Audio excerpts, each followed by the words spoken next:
Canto 2, Chapter 7, Text 46. Some of you have access on your handheld device for that verse.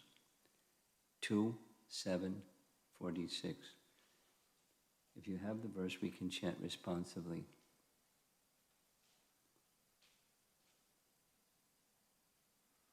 What's the meter?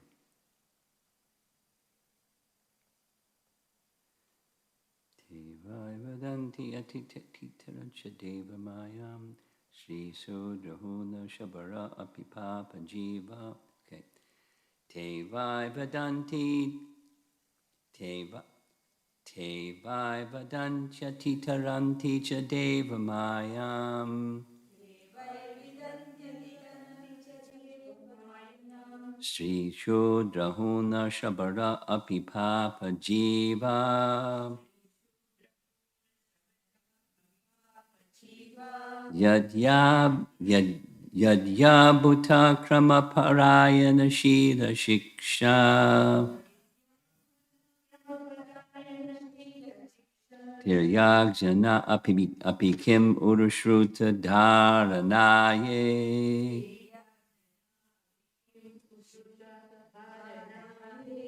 Go up a little bit. Tevai Vadantya Titaranti Cha Deva Mayam Sri Shudrahuna Shabara Apipapa Jiva Yad Bhuta Krama Parayana Shila Shikshas Tiryajana Apikam Ushruta Dharanaye.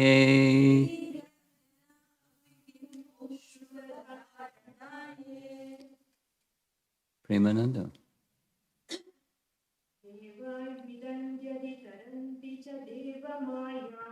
Devai vidanti titaranti cha deva mayam Sri Shudrahona Shabara Apipapa Jiva Yad Adbhuta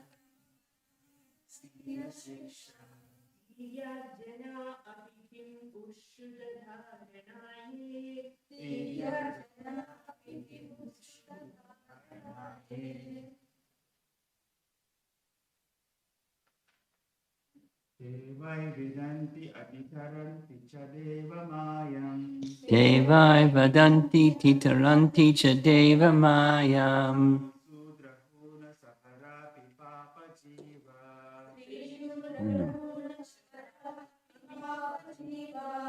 Yad Krama Parayana Sila Siksha Sirya Jana Pikimu Dharanaye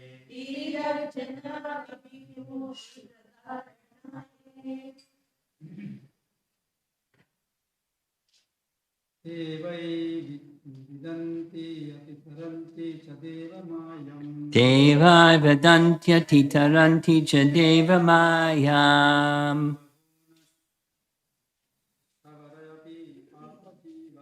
Sri Shudrahona Shabara Apipapa Jiva Yad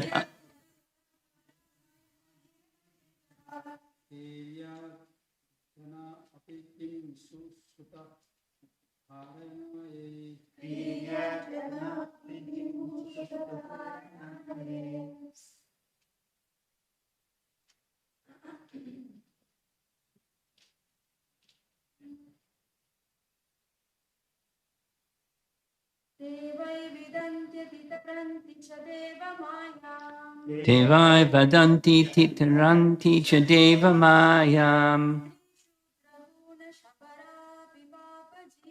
Sri Shudrahona Shabara Apipapa Jiva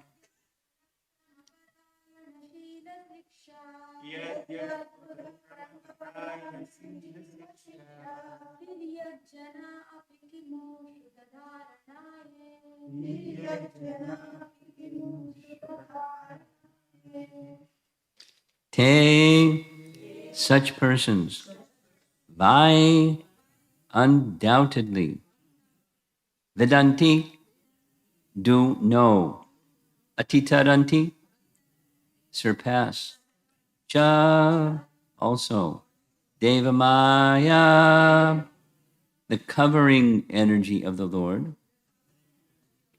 Stri, such as women, Shudra, the laborer class of men, Huna, the mountaineers, Shabara, the Siberians, or those lower than the Shudras. Api, although, Papa Jiva, sinful living beings, Yadi, provided, Adbhuta Prama, one whose acts are so wonderful, Parayana, those who are devotees, Shila, behavior, Shikshaha, trained by, Tiryak Jana, even those who are not human beings. Api, also, him, what? To speak of, Shruta Dharana, those who have taken to the idea of the Lord by hearing about him. Yea, those, interesting verse, surrendered souls, even from the groups leading sinful lives, such as women laborer class, mountaineers, and Siberians, or even the birds and beasts, can know about the science of Godhead and become liberated from the clutches of the illusory energy by surrendering unto the pure devotees of the Lord and by following in their footsteps in devotional service. And there's no explanation of this birds and beasts. But here's the purport. Sometimes there are inquiries as to how one can surrender unto the Supreme Lord in Bhagavad Gita 1866. The Lord asked Arjuna to surrender unto him, and therefore persons unwilling to do so question where God is and to whom they should surrender. The answer to such questions or inquiries is given herein very properly. The personality of Godhead may not be present before one's eyes, but if one is sincere in wanting such guidance, the Lord will send him a bona fide person who can guide one properly back home, back to Godhead.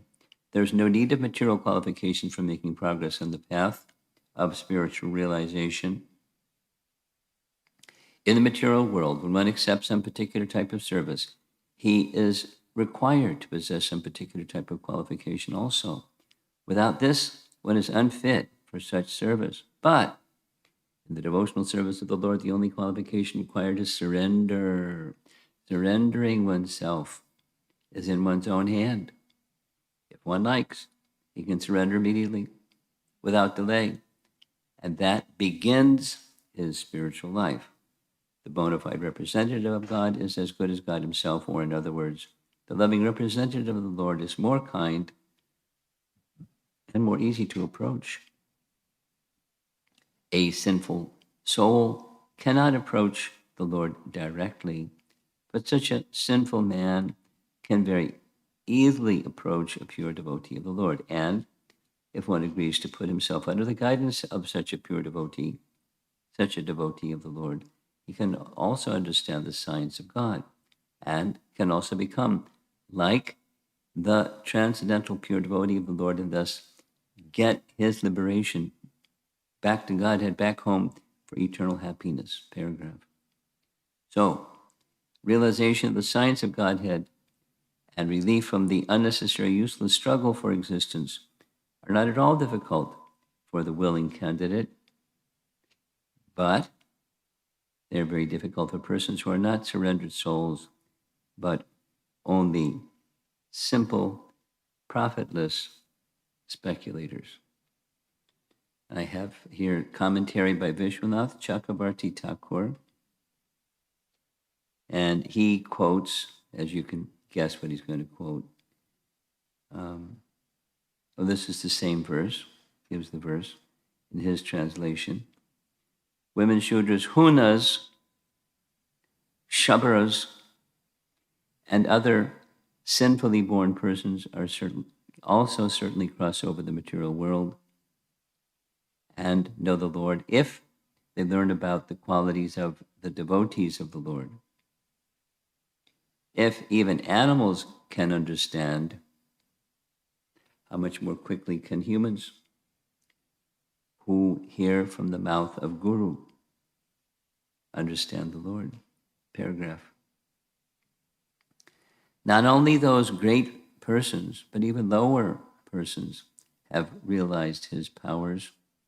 If they learn about the qualities of those devotees who have surrendered to the Supreme Lord, who takes great steps,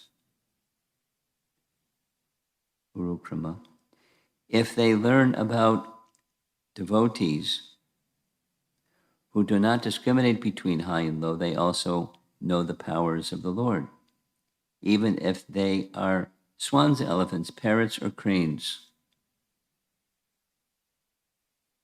Tiryag Jana. What then to speak of how quickly humans who hear the name and form of the Lord from the mouth of a guru can know the Lord?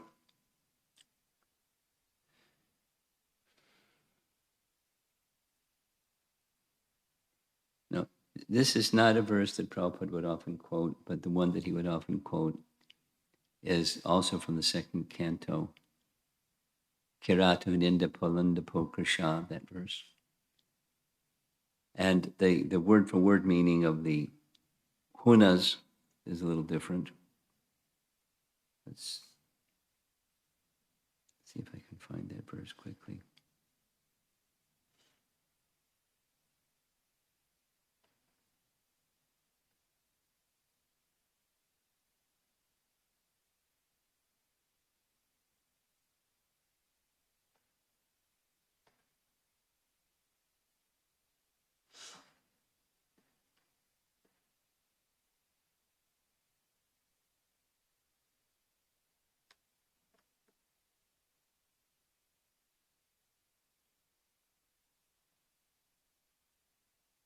There we go.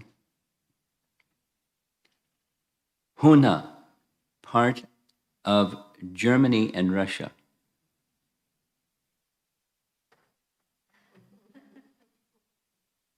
Now that's Canto 2, Chapter 4, and we're in Canto 2, Chapter 7.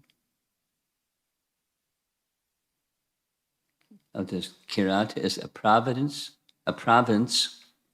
of old Bharata, Kirata. Huna, part of Germany, the Huns. That's Western nomenclature, the Huns. Part of Germany and Russia. Andhra, guess where that is? Polinda is the Greeks. Polkasha, another province. Abira, part of Old Sind. Shumbha, another province. Yavana, the Turks.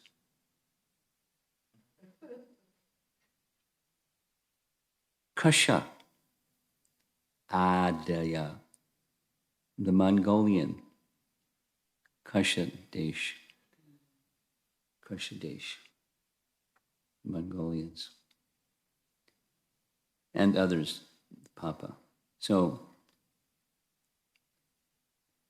here's what Prabhupada writes in the purport. Huna,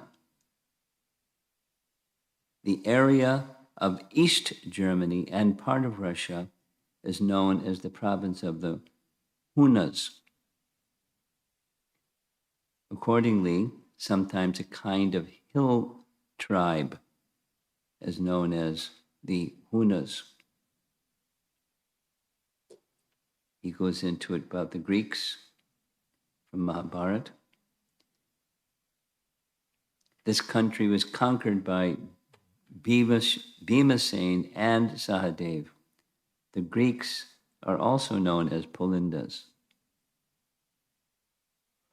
And it is mentioned in the Vana Parva of Mahabharata that the non-Vedic race of this part of the world would rule over the world.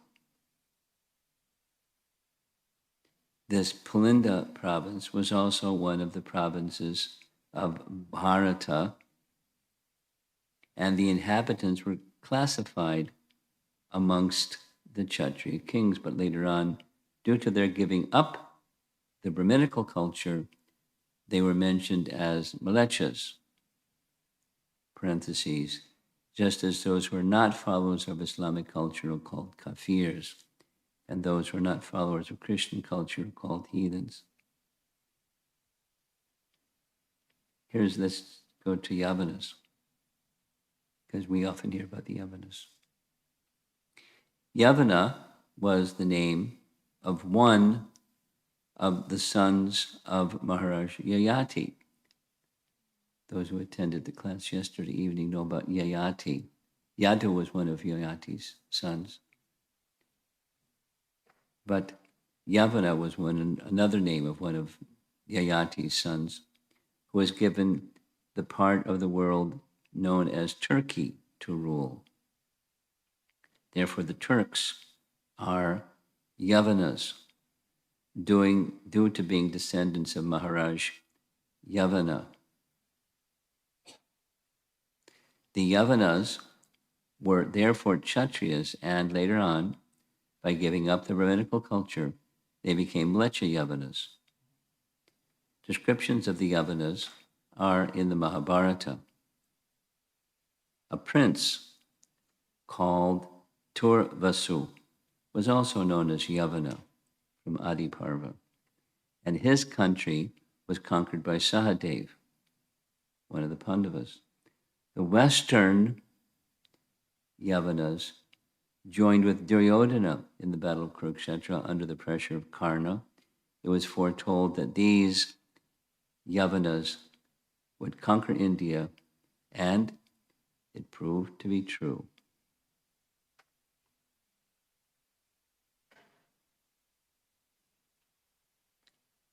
Kasha, this is China. The inhabitants of Kashadesh are mentioned in Mahabharata, Drona Parva. Those who have stunted growth of the hair of the upper lip are generally called Kashas or Kasas.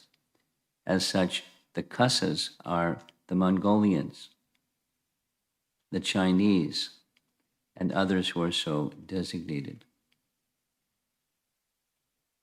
Now, that verse is saying that all these personalities can be purified by taking shelter of the devotees of the Lord. Due to his being the supreme power. Canto 2, Chapter 4, Text 18. So over here, we're having Canto 2, Chapter 7, Text 46, saying something quite similar. Now, the description of the Shabaras, at least I'm accustomed to hearing the Shabaras in a different way in relation to the story of Jagannath, pig farmers, the Shabaras. But here it's mountaineers, the Siberians, or in general, those lower than the Shudras, and the Hunas, the mountaineers. So it's slightly different, but that's okay.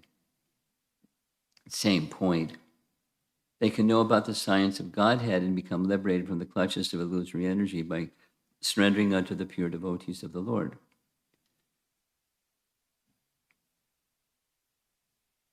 Now, specifically, they can become liberated is one thing, and another thing is to know about the science of Godhead.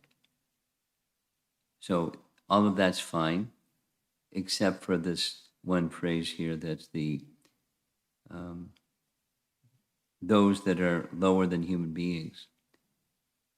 Tir yak jana, even those who are not human beings.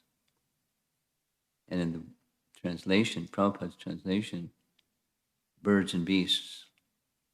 Now, many, that's three manys times Prabhupada would say animals can't come and attend discourse on Bhagavad Gita and understand it. Many times. Which is commonly true. Invariably true. But this verse is saying otherwise. Now, what's the understanding of, what's an example? Here, one celebrated example is the dog of Shivananda Sain. Anyone not know the story? Do you know the story? You know who Shivananda Sain is? You know who Chaitanya Mahaprabhu is? Yes. So the devotees from Bengal would go in large group every year to attend the Jagannath Rath Yatra. They'd make a journey all the way from Bengal down to Puri. And the person who would organize their activities was Shivananda Sain. Am I right? Shivananda Sain? So Shivananda Sain was magnanimous, wealthy, and a really good organizer. So one of the things that happened along the way is there was a stray dog. A street dog in India is not so uncommon. And he started taking care of the dog like one of their entourage. He wanted to make sure that the dog was being well fed every day, every evening. And one evening, the dog was missing. So he sent many persons in all directions to look for the dog. They couldn't find the dog. He felt badly. The dog didn't get his meal. Then when they reached Puri, Shivananda Sain went, after settling everybody, he went to pay his obeisances to Mahaprabhu. And when he came before Mahaprabhu, he saw something very astonishing. Mahaprabhu had coconut pulp. And he was having the dog chant Hare Krishna. And when the dog would chant Hare Krishna, Mahaprabhu would throw him some coconut pulp. The dog would take the coconut pulp. And Shivananda saw this. And he came before the dog and paid his obeisances to the dog, being a recipient of Mahaprabhu's mercy. Now, it doesn't say that the dog understood the science of bhakti, on the one hand, but on the other hand, being eager for the association of a devotee, what to speak of Mahaprabhu, and taking the remnants of food from the devotee, Mahaprabhu, that's the essence. Similar to what we hear about Prahlad in his previous life, an insignificant nobody, son of a Shudrani, and he received the remnants of the food from the Bhaktivedantas. So he went from an obscure nobody to a perfected soul. I mean, it wasn't just the prasad; he also heard discourses. Another possible example one can point to is the second life of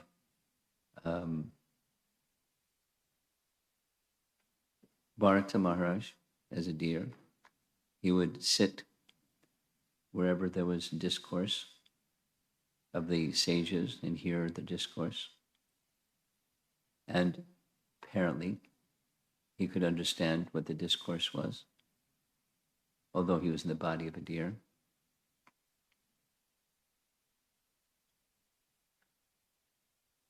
Now, generally, animals aren't welcome in an assembly of Vaishnavas hearing, but sometimes it happens. There's a nice story. There's two nice stories, contemporary stories. There's a story of a kirtan party in somewhere in South America, a big city. Forget the name of the big city. I think somewhere in Argentina. And they had kirtan on a regular basis in a popular public square. And when they would assemble for the kirtan, a dog would come, and the dog would dance when they would have kirtan. And when the kirtan was finished, he would pay obeisances. And this happened on a regular basis. They didn't always go to the same spot. Whenever they went to that spot, the dog was there. And he did the same thing. So, did he understand the science of Krishna? Because that's what it says. One can also know about the science of Godhead. Well, knowing about the science of Godhead can be very simple. You surrender to Krishna. And hear Krishna Katha, or hear the holy name. So, in that sense, because there's no explanation given by our acharyas about this, they can also know about the science of Godhead. That is, take the association of devotees, hear a spiritual sound, take Krishna prasadam, and become enlivened in Krishna consciousness. So it's remote. But there are some examples, and the main point, aside from that detail, is unqualified. It's very important, because the Smarta Brahmins strongly hold a different opinion, that one can engage in elevated devotional service only by certain qualifications that are based on birth. Very common. Very common. I don't know if maybe because you're in Indian bodies, you haven't encountered that, but I remember the first time we visited, a group of us from New York visited Jagannath Puri. We visited Jagannath Puri because one of the devotees who had lived in New York was serving Gaur Govinda Maharaj in Bhubaneswar, Bhagavat Das. And so, because we knew him from New York, we went to visit Puri in the company of Bhagavat Das. And when we went to Puri, one of the things we did, of course, one of the things we didn't do was we didn't go in the temple, but he took us to different places around Puri because he knew the places, because he lived in Bhubaneswar and often went to Puri. So as we were traveling around Puri, we would have kirtan, as ISKCON devotees commonly do. And because the sand was really hot, we wore our sandals. Now, we had to hear from Bhagavat Das what was meant by, as we were passing by, they were pointing to our feet. And he explained, they're pointing to our feet because when you're chanting Hare Krishna mantra, you're not supposed to wear shoes. And there was, some pandas standing in front with their arms folded, nodding and smiling. We thought they were approving. But their message, he told us, because they didn't, I don't remember if they spoke English or spoke their local language, and he translated it. They said, keep doing this, and in your next life you can be born in India, and then you can make some, you can come see Lord Jagannath. So very strongly in the bodily conception of life. And one who's in the bodily conception of life, there are restrictions from those who can experience and do and participate in and receive. And however, the Bhagavatam is clearly not in favor of that idea. So where does that other idea come from? It comes from other portions of the Vedas that give that kind of emphasis.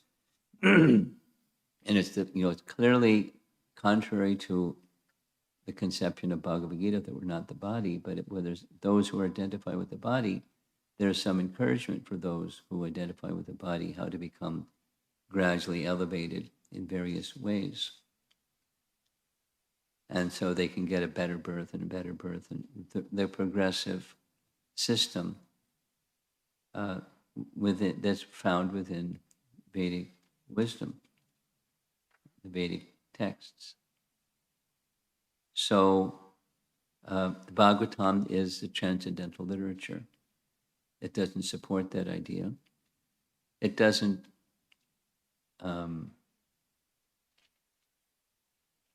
it overrules in the sense like a higher court can overrule a lower court, like that. It doesn't bash, but it elevates and it discounts or discredits, or so many other requirements are not the requirements for the highest stage. So indicating in the pious stage, Shruta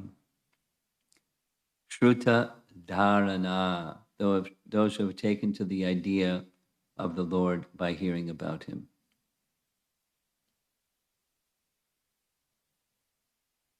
So that's in the word for word, Shruta.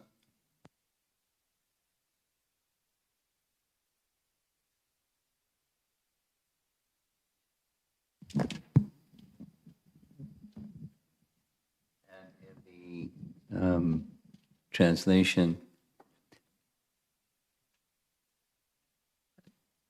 by surrendering unto pure devotees to the Lord and by following their footsteps in devotional service. Now the emphasis in the verse is hearing, and it doesn't appear in the translation. Become liberated from the clutches of the illusory energy by surrendering unto the pure devotees of the Lord and by following in their footsteps in devotional service.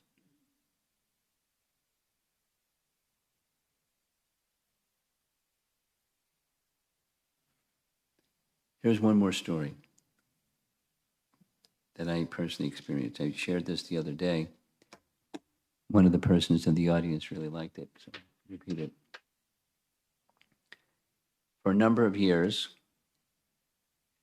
I was participating in the Vrindavan Institute for Higher Education, VIHE, and it lasts for 1 month, mainly during the Kartik month. And during the Kartik month, during any month, there's 2 Ekadasis. So it was a practice of devotees, not just the VIHE devotees, but the devotees in Vrindavan. On Ekadasi morning, right after Mangalarti and Tulsi Puja, a group of devotees would go out the front gate, make a right-hand turn, and follow the Vrindavan Parikrama Marg, the path. It takes a little over an hour, between an hour and an hour and a half, depending on how fast you walk. And we would chant japa every Ekadasi. So for 3 years, after that, the dog wasn't there anymore. Apparently he left his body. But every Ekadasi, he was sitting like dogs sit, with their front legs forward and waiting for the devotees to come to the gate. Very, very punctual. And we went out the gate, and he wagged his tail, and he was the lead. And he followed us all the way around.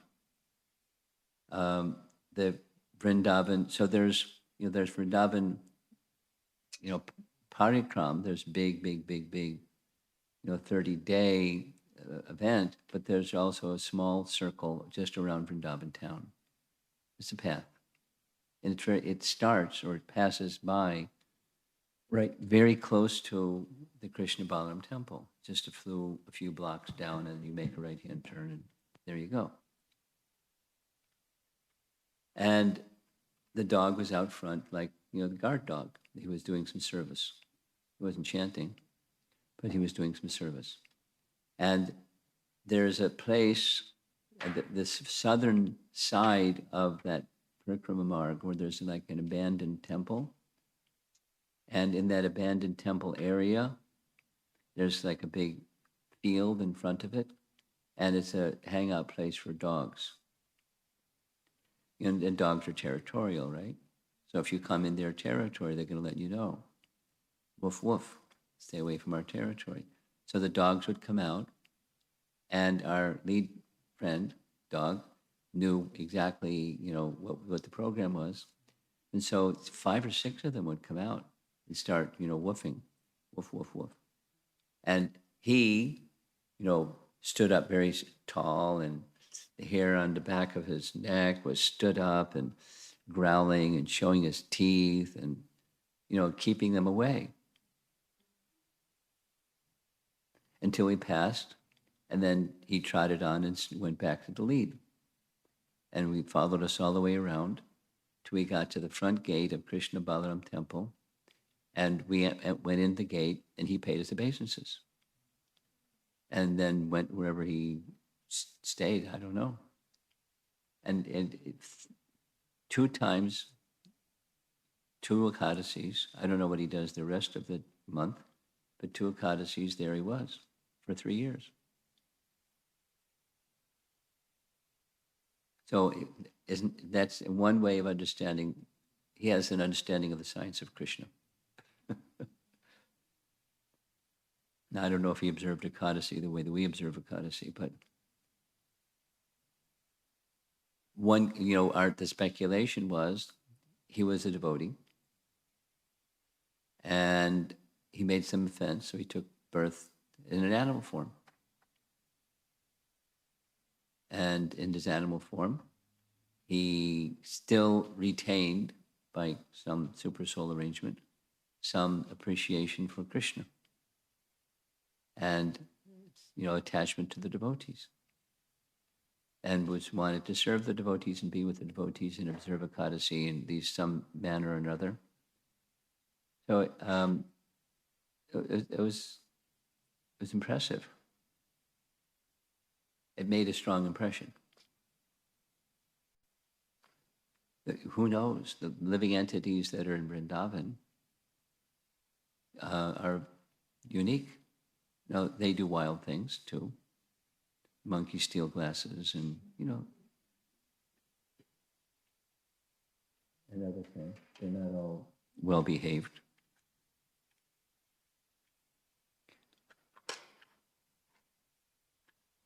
But by service, association with and service to devotees, they can become elevated.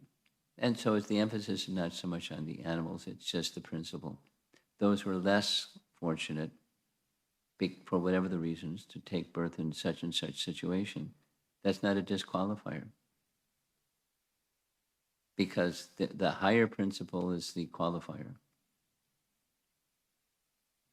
And Prabhupada stood by that. He took a lot of negativity from people who are followers of, you don't do this, you don't do that, with people that aren't born in India or aren't born in a Brahmin family and don't have those kinds of by birth qualifications. That it's not by birth qualification. And he stood by it.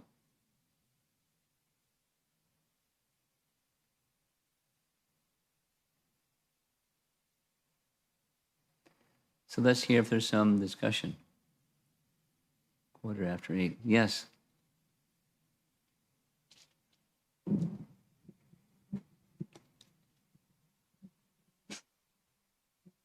Hare Krishna, Guru Maharaj. Thank you so much for those stories. They're very inspiring and comforting. Where I'm struggling, it doesn't matter. It's a Lord's mercy, devotee's mercy is there in my life. Guru Maharaj, as you were describing the Shivananda Saint's dog story, I felt this is really interesting that Shivananda Saint, my understanding is because of his mercy and his compassion, being with the devotees and taking prasadam, the dog would have got the qualification to come and receive Lord's mercy.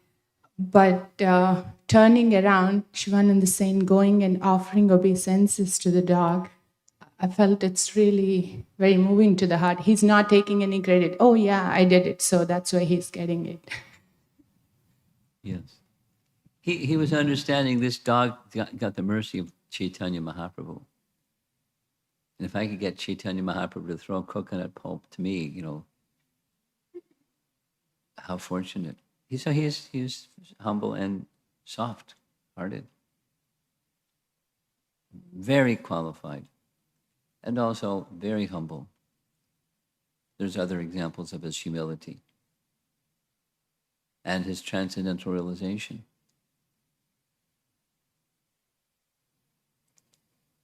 Others?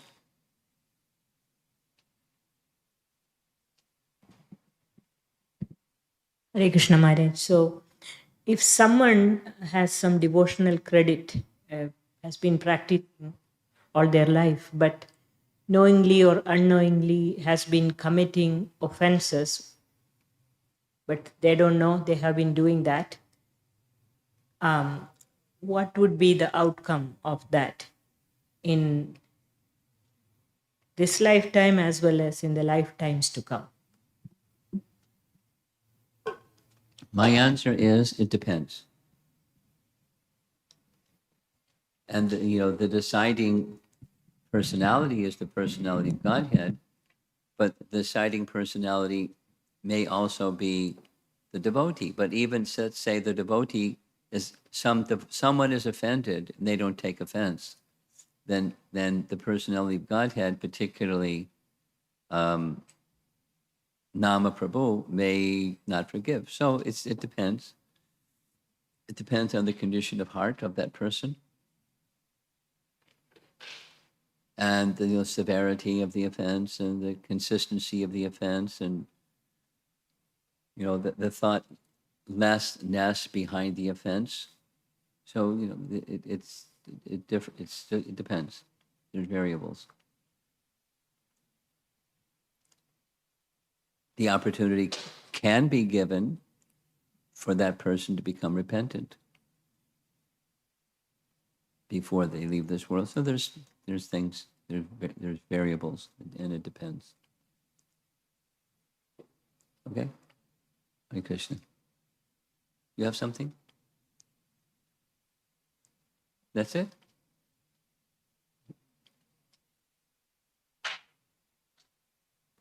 I was contemplating, Guru Maharaj. I don't know if I can say it well. From this verse about unqualified persons taking shelter, surrendering to the pure devotees, can know the signs of Krishna. Like during the process of surrender or during the process of understanding, some of the habits of lower nature just don't go away. They are so sticky, and I wonder the impact of those traits on the progress of the person. Like I'm talking about myself. Okay, well, traits that don't go away will stay. And as long as they stay, then they block. It doesn't block, it's like clouds covering the sun. Depending upon the thickness of the clouds and the configuration of the clouds and so forth, the types of clouds, they can block the sun more or less. Generally speaking, clouds and tendencies undergo, sometimes they're more prominent, sometimes they're less prominent, just like now it's raining, so there's more clouds. So, and darker clouds. It changes, but it will definitely block progress, which is the essence of your question. Now, what's the chance then if they're very stubborn and hard to remove, and they keep appearing, at least from time to time? Then comes the what to do, and the what to do is just continue faithfully and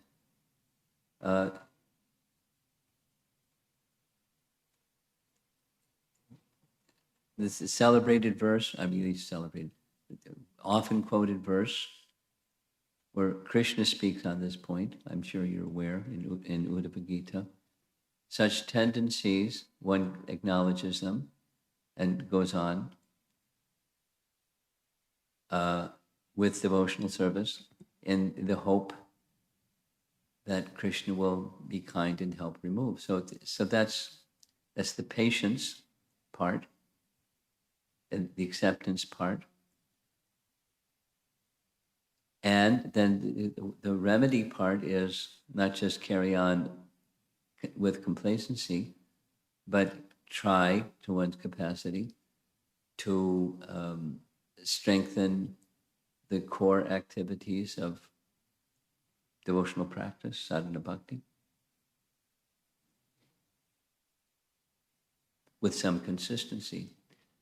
Part of the difficulty, some experience or some realization, some observation, is submission is intermittent in the unsteady stage. So submission or effort needs to become consistent, steady. So when it's not steady, then the coming and going of unpleasant tendencies will continue. And therefore, the antidote is striving for consistency in application. Because A and B, I don't like those tendencies. And B, I see them as obstacles for being in Krishna's shelter unconditionally. So I want my eagerness to be with Krishna is a factor. My eagerness to get on the other side of such tendencies is another factor towards steadiness of application. Complacency is easy, and that's more common. I'm okay. And then there's different stages of that kind of shrugging the shoulders, and I'm okay. Or, trying more conscientiously and diligently for some time, and then again, complacency. So the unsteady bhakti is there, and to get from unsteady to steady, consistent application with a very clear sense of purpose on both the negative and the positive side. Overcoming the negative is secondary. The primary is making the Krishna connection strong.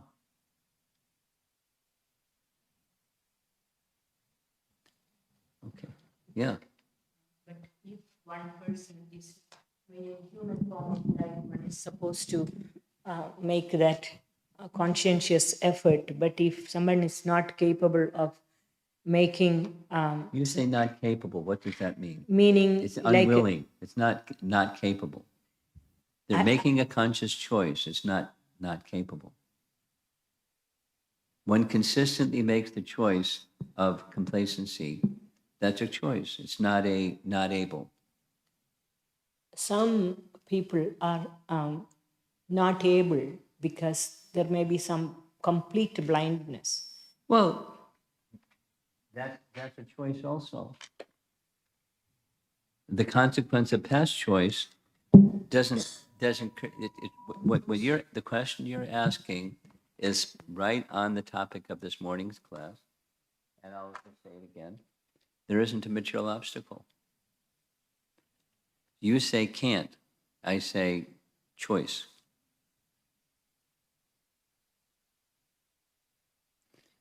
Say it the other way. If someone has like her question, someone has a tendency that just keeps coming and coming and coming. No, they can say, I can't help myself.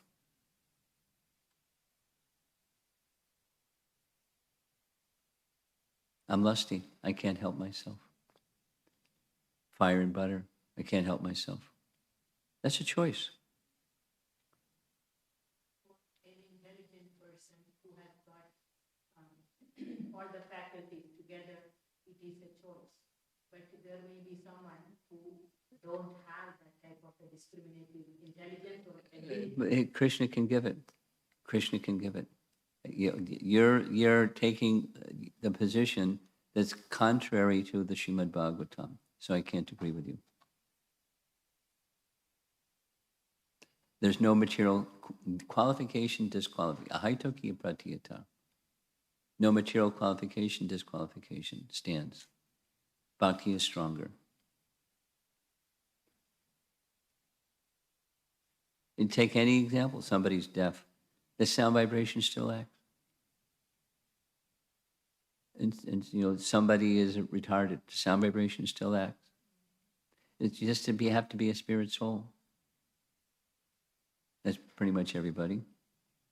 I don't know anybody that's not a spirit soul. So just be a spirit soul. And here, no, there may be lesser obstacles, greater obstacles. Yes, but it's not cannot. That's not the cannot is it bounces from Srimad Bhagavatam's message. Words, specifically speaking even about animals. Yeah. Yeah. So animals, I feel like in Shivananda was kind of dog case. He was he was the recipient of the mercy of the Lord. Yes, he was. But in human form of life, we have to have some conscientious effort, right? I mean, it's not like an animal. A human being. Well, a person who's like an animal can become human-like. You don't keep arguing the same point because you're going to lose.